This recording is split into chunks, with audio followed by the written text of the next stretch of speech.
สบายดีโมคูทุกคนได้เวลาเข้าครัวอีกแล้วมาเฮ็ดเครื่องกินน้ำกัน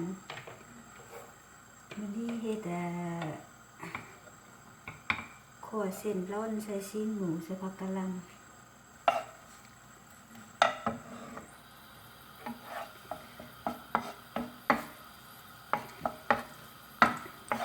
หน้าตาที่เป็นแบบใดถ้าเบิ่งน้ำกันเด้อขอบใจเด้อที่เข้ามาเบิ่งเข้ากดติดตามกดไลค์ให้เฮ็ดกินไปน้ำกัน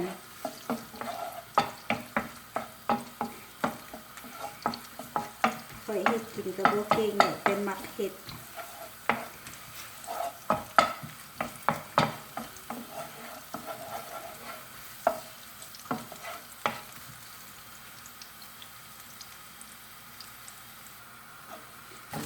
หลังจาก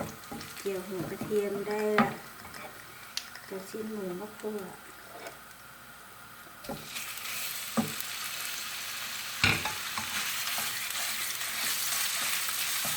จะเข้าเบื่อเด้ออาหารซ้ำๆอาหารเดิมๆ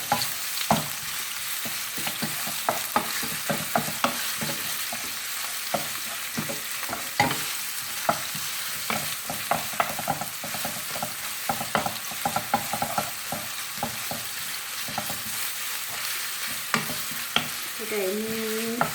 รายการเมนูอย่างแซ่บๆคอมเมนต์ได้เด้ออย่าลืมน้ำหน้าที่เฮ็ดกินแนะนำสูตรให้น้ำเนย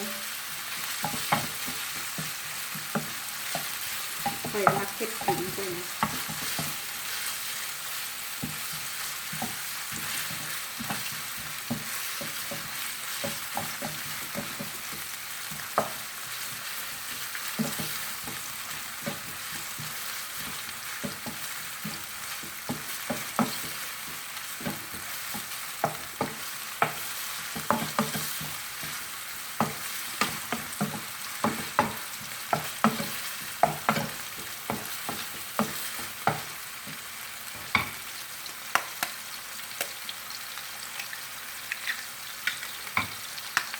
ใส่ไข่นะแล้วแต่คนมักใส่บ่มักกับบ่ใส่ก็ใส่แต่กะหล่ำกับซีนหมูก็ได้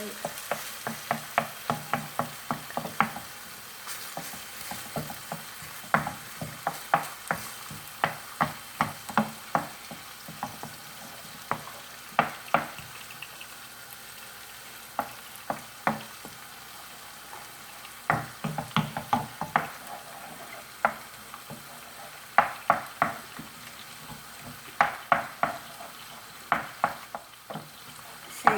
ตามมีตามเกิดไข่มักอย่างก็ใส่คนก็มักบ่คือกัน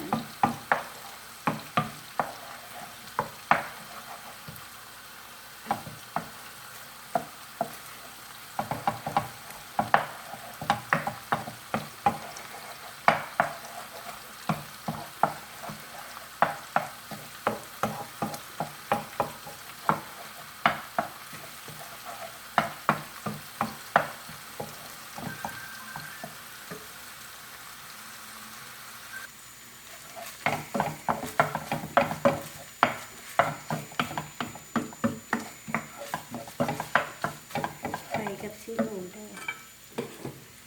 จะเส้นร้อนใส่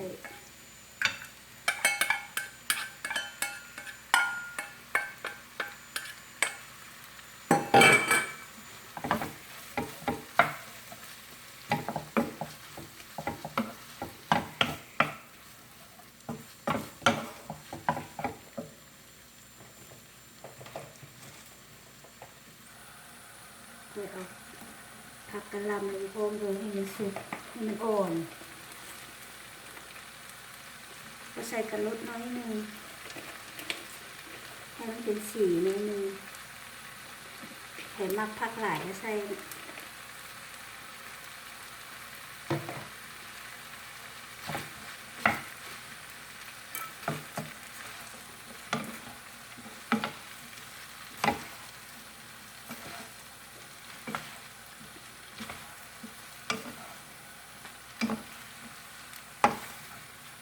เดี๋ยวจะได้เติมน้ำ คนแทนที่เข้าอันนี้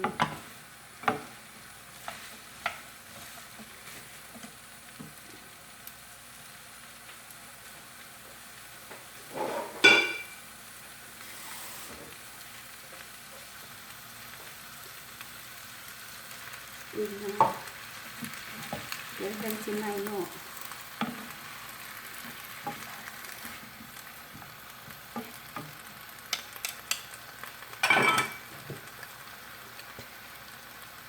ก็ใส่น้ำมันหอย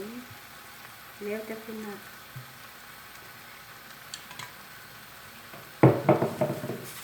เกลือไปใส่ซีอิ๊ว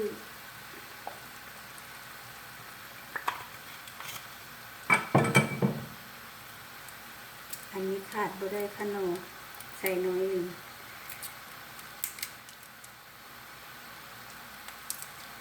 คันนี้ขนมผงคือบ้านเฮาแล้วค่ะอันนี้มีก็เป็นก้อน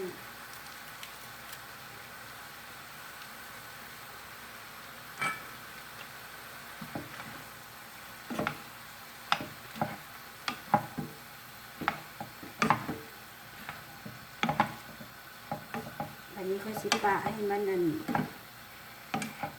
ฟดให้มันผักสุกกับร้อนสุกกันจะหน่อยจริงกลับมาเอาฝาอัดไว้กันแล้วไข่ดุมมันก็ใกล้ได้แหละเดี๋ยวเขาจะเอาบุกลินลง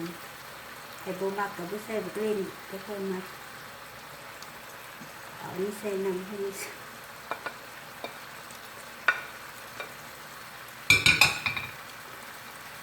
ใส่เท่าที่นี้กันมักอันใดใส่อันนั้นหอมตอนเขาเกี่ยวกระเทียม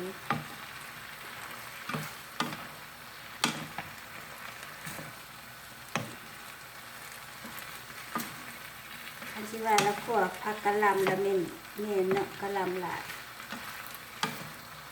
อยากกินผักหลายๆ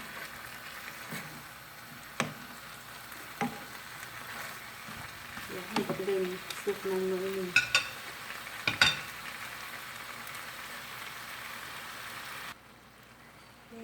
ได้ละเด้สุกละหอมมาเด้อกินข้าวน้ำเบิดทุกคน